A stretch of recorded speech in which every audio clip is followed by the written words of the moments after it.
Good morning बेटा आज की वीडियो न्यूमेरिकल वीडियो है आपकी। ठीक है, आज हम न्यूमेरिकल सीखेंगे। आज इस वीडियो में आपको न्यूमेरिकल की प्रैक्टिस इतने अच्छे से कर लेनी है ताकि जब आप कोई भी न्यूमेरिकल करें तो आपको डाउट ना हो, आप कहीं भी ना अटके। स्टार्ट करते हैं। गिवन प्रॉब्लम में क्या दिया हुआ है, ये कोई भी स्मूथ सरफेस है आपका, ठीक है, और यहाँ पर एक 2 किलोग्राम की एक बॉडी रख दी है, उसको एक रस्सी से कनेक्ट किया और पुली की हेल्प से दूसरी बॉडी से ऐसे लटका दिया है। अब ये 5 किलोग्राम की है बेटा बी, और एक बॉडी 2 किलोग्राम की है, और ए एक्सेलरेशन से ये नीचे जा रही है, दोनों पूरा सिस्टम ए एक्सेलरेशन से नीचे जा रहा है। तो कहता है find A acceleration, tension T in the string, tension at the पुली, यानी पुली पे कितनी टेंशन होगी, तो ये आपको फाइंड आउट करना है। तो आपको एफपीडी बनाना अच्छे से आ चुका होगा। कोई बच्चा अगर पीछे रह रहा है, नहीं सीख पाया, तो वो आप फिर से देख ले अच्छे से कैसे बनाया जाता है। सबसे पहले एफबीडी में सारे फोर्सेस हमें दिखाने होते हैं बॉडी पे, ठीक है। तो अगर मैं यहाँ पर एफबीडी ऑफ ए बॉडी बना रही हूँ, ए बॉडी का एफबीडी, तो पहले आप यहाँ अपने फोर्सेस दिखा लीजिए। बॉडी पे पेन टेंशन के लिए, बॉडी पर पेन बॉडी से दूर, ये टी टेंशन हो गया रस्सी, बॉडी पे पेन बॉडी से दूर, ये टी टेंशन हो गया रस्सी। पुली पर दिखा लीजिए, पुली पे पेन पुली से दूर, टीपी, पुली पर पेन पुली से दूर, टीपी, बोलो बेटा। तो यहाँ जो टीपी होगा, ये टीपी और ये टीपी, पुली के ऊपर 2 टेंशन लग रहे हैं, टीपी और टीपी, लेकिन दोनों 90 डिग्री पे लग रहे हैं, ध्यान से देखो। और ये टीपी जो है सेम वायर का टेंशन है, जब तक रस्सी एक होगी टेंशन एक होगा, तो टीपी अपने आप में टी के बराबर है, ठीक है। तो किसी तरह टी की वैल्यू निकालनी है और फिर नेट टीपी हम फाइंड आउट कर देंगे कि पुली के ऊपर कितना टेंशन लगेगा। चले बेटा, तो देखिए एफबीडी बना रही हूँ फर्स्ट बॉडी का, ये मेरी फर्स्ट बॉडी है, ए बॉडी 5 किलोग्राम 2 केजी की। इस बॉडी का mg नीचे लगेगा, इस बॉडी पर नॉर्मल फोर्स ऊपर लगेगा, ये नॉर्मल, ये सरफेस इसके परपेंडिकुलर बॉडी की तरफ, ये नॉर्मल फोर्स, टी टेंशन है इस डायरेक्शन में लग रहा है, ए एक्सेलरेशन की डायरेक्शन ये है। अब एफबीडी बना दिया, इसकी इक्वेशन लिखिए।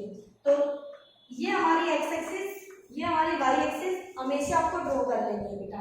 वाई में मोशन नहीं है तो वाई में क्या हो जाएगा, normal n equal to mg।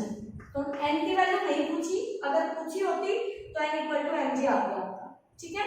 आगे x डायरेक्शन में मोशन हो रहा है, देखो a एक्सेलरेशन से जा रही है और x डायरेक्शन में एक ही फोर्स लग रहा है, तो t इक्वल टू बॉडी का मास कितना है m, एक्सेलरेशन कितना है a, तो t इक्वल टू ma। तो t यहाँ से देखो कितना आ जाएगा, m कितना है बच्चों, यहाँ m है 2 किलोग्राम, तो ये t इक्वल टू 2a, इसको इक्वेशन 1 मान लो, क्योंकि मुझे ना t पता ना a पता। आगे चलो बेटा, okay. FBD of B body का एफबीडी बनाएंगे। देखो बी को ध्यान से, ये बी है, ठीक है भाई, 5 किलोग्राम की है, हाँ जी।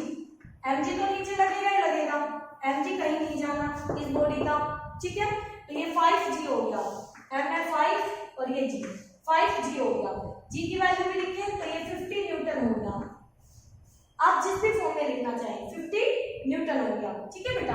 तो ये 5g नीचे हो गया, t ऊपर हो गया, t ऊपर हो गया, लगा दो t। और कोई डायरेक्शन में फोर्स है ही नहीं इस पे, ये किसी सरफेस पे टच नहीं है, तो इस पे नॉर्मल भी नहीं है बेटा, ठीक है। तो यहाँ से ये हमारा x, ये हमारा y, और ये ऐसे जा रहा है a एक्सेलरेशन से डाउन, a एक्सेलरेशन से डाउन। जिस डायरेक्शन में एक्सेलरेशन आ रहा है वो फोर्स बड़ा है, यानी mg बड़ा है, t छोटा है, तो हम इन y डायरेक्शन में लिख लेंगे। पहले y डायरेक्शन में mg बड़ा है, t छोटा है, और m मास है बॉडी का, a एक्सेलरेशन।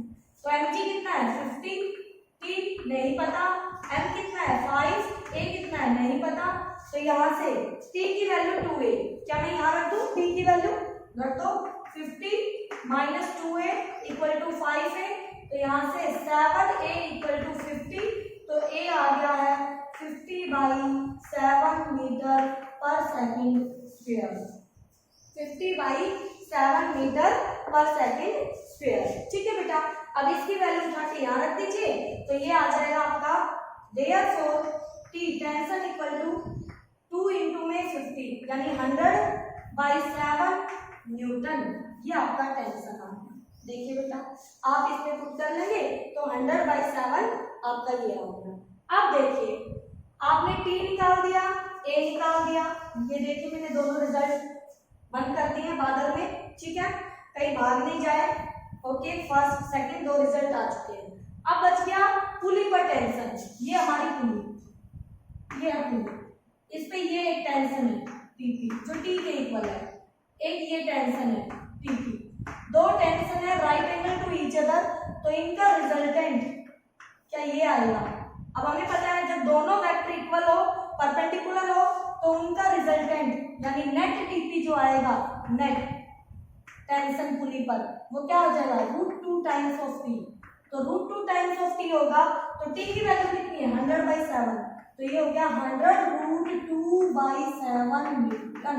ये नेट टीपी आ गया आपका पुली पर टेंशन। बोलो बेटा, कर सकते हो ऐसे, बिल्कुल आसान तरीके से किया हमने। आगे देखिए नेक्स्ट क्वेश्चन, उससे और प्रैक्टिस हो जाएगी आपकी। अब हमारे पास इंक्लाइन प्लेन का क्वेश्चन आएगा। तो आपको एक क्वेश्चन शायद मैं करा चुकी हूँ, इंक्लाइन प्लेन जो वन साइड से इंक्लाइन था। अब हम चलो पहले वन साइड वाला ही कर लेते हैं, वन साइड इंक्लाइन। ये आपका वन साइड इंक्लाइन प्लेन है, ठीक है, इस तरह से। और यहाँ पर ये बॉडी रख दी 2 किलोग्राम, और ये एंगल दे दिया हमें 37। ओके, इसको आपने रस्सी से कनेक्ट किया, ये रस्सी लिया आपने, रस्सी से बांधा, और ऐसे दूसरी बॉडी, ये आपकी पुली हो गई। पुली की हेल्प से दूसरी बॉडी के साथ ऐसे लटका दो। दूसरी बॉडी का मास है 5 किलोग्राम। कितना मास है 5 किलोग्राम। ठीक है, ए एक्सेलरेशन से ए बॉडी ऊपर जा रही है, बी बॉडी नीचे आ रही है, ऐसे ए एक्सेलरेशन से। तो ये कह रहा है find tension and acceleration. Again pulley पे पूछे तो फिर से आप निकाल सकते हैं। ये एंगल आपका 90 डिग्री, ये एंगल आपका 53 डिग्री, क्योंकि ये 37 है, इन दोनों का सम 90 बनाना है, तो ये 53 होगा। तो एक टेंशन इसका ये होगा, एक टेंशन ये होगा पुली के ऊपर, तो दो वेक्टर होंगे जो 53 डिग्री एंगल पे एक्ट करेंगे। ठीक है बेटा, तो अब ये निकाल सकते हैं। ये आपका होमवर्क ही है, मैं दे देती हूँ आपको नेट टीपी फाइंड आउट करना है, नेट टेंशन ऑन दी पुली। ठीक है, चलिए अब मैं क्वेश्चन स्टार्ट करती हूँ। यहाँ पर पेन और इससे दूर टेंशन, पेन इससे दूर टेंशन, बोलो बेटा। ठीक है, अब इतना आसान नहीं है ये जितना आपको दिख रहा है। तो यहाँ पर करना क्या पड़ेगा, अगर ये मेरा x है और ये मेरा y है, सबसे पहले सारे फोर्सेस जो है x y में होने चाहिए। तो mg तो हमारा यही होगा बेटा, 5 है तो ये 50 न्यूटन आएगा, 5 mg, g 10, 50 न्यूटन। इसका mg ऐसे लगेगा, mg तो ये 220 न्यूटन का हो गया। ठीक है, अब ये तो हो गया, लेकिन जो नॉर्मल होगा वो कुछ इस तरह से होगा, नॉर्मल, और जो एक्सेलरेशन है वो कुछ इस तरह से है। नेट फोर्स इस तरफ लग रहा है, बॉडी इस तरफ जा रही है। तो देखिए, अकेले इंक्लाइन प्लेन को बनाओ, पहले अलग अलग देखो अभी इनको। ठीक है, ये आपकी बॉडी है ए, अब पॉइंट से दिखा रही बेटा, ए बॉडी जो आपकी 2 किलोग्राम की, जो आपकी ए एक्सेलरेशन से इस तरफ जा रही है। तो इसके लिए एक्स वाई हम अलग मानेंगे। ठीक है, थोड़ी देर के लिए ध्यान से देखिए। इंक्लाइन प्लेन बना दिया, 37 डिग्री एंगल बना लिया। ठीक है, mg दिखा दो बेटा, 20 न्यूटन आया था, यहाँ मैंने दिखा दिया 20 न्यूटन। ठीक है, नॉर्मल दिखा दो बेटा, बॉडी का नॉर्मल, ये नॉर्मल था एंड ये दिखा। तो आपका सबसे पहला काम क्या होगा, यहाँ पर मोशन के हिसाब से आप एक्स वाई मानिए। तो इस इंक्लाइन प्लेन के अलोंग x ले लीजिए, इसके परपेंडिकुलर y ले लीजिए। अब ये आपके एक्स वाई कोऑर्डिनेट हो गए इस बॉडी के लिए। ये आपका FBD डायग्राम है ए बॉडी का, ऑफ ए बॉडी। ठीक है बेटा, FBD ऑफ ए बॉडी। बेटा कलर्स दिख रहे हैं आपको? चेक कर लो एक बार, कलर्स दिख रहे हैं?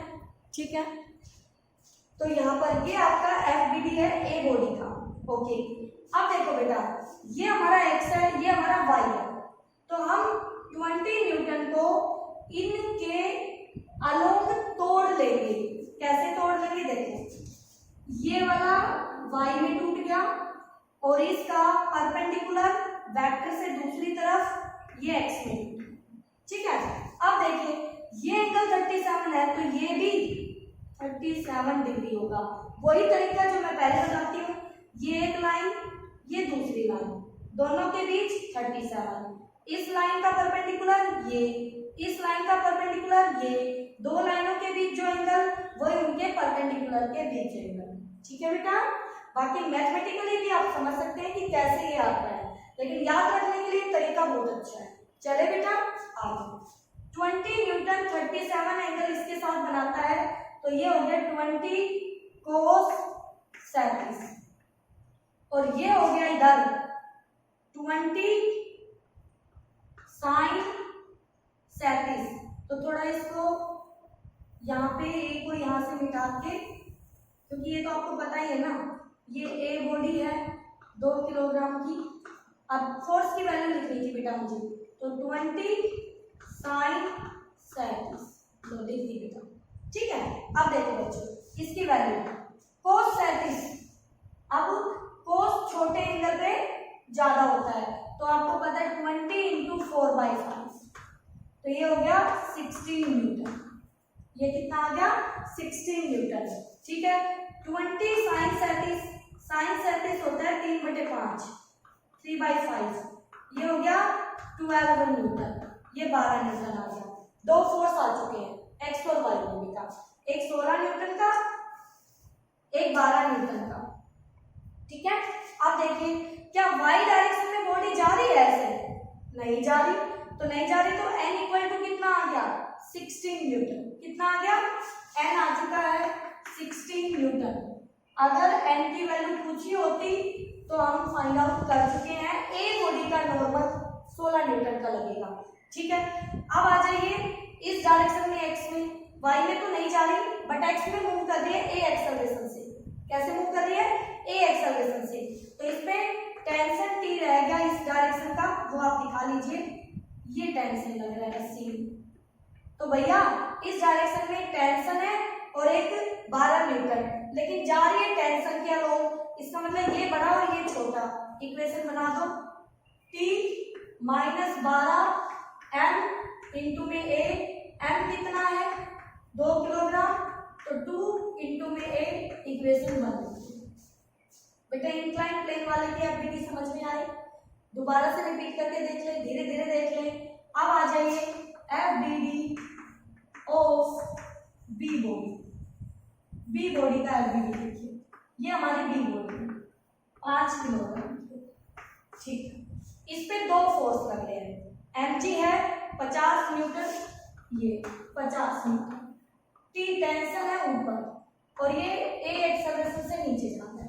तो इसके लिए हम इसको x और इसको y लेंगे। तो x में कोई मूवमेंट नहीं है, कोई फोर्स नहीं है, लेकिन y में है। y में डाउनवर्ड है मोशन, तो डाउनवर्ड फोर्स बड़ा, ये छोटा, तो 50 - T m इंटू ए, m कितना है यहाँ पे? 5 किलोग्राम, तो 50 - T 5 इंटू ए, ये इक्वेशन 2। बोलो बेटा, अब आपको करना है यहाँ से टी ए दो इक्वेशन, दो वेरिएबल, टी टेंशन और ए की वैल्यू, इन दोनों इक्वेशन को सोल्व करके आप फाइंड आउट करेंगे। आगे मैं आपको नोट्स में भी इतना ही प्रोवाइड करूंगी, सॉल्यूशन आप खुद फाइंड आउट करें। आपको मेथड समझना है, अच्छे से कॉन्सेप्ट क्लियर करना है। ठीक है, अगला एक क्वेश्चन है जिसमें मैं आपको डायग्राम बनाते समझा देती हूँ, उसको कंप्लीट आप ही करोगे फॉर योर प्रैक्टिस। ठीक है, क्वेश्चन में क्या है देखिए ध्यान से। अभी एक इंक्लाइन प्लेन था, अब दो इंक्लाइन प्लेन है, कैसे है वो देख लीजिए।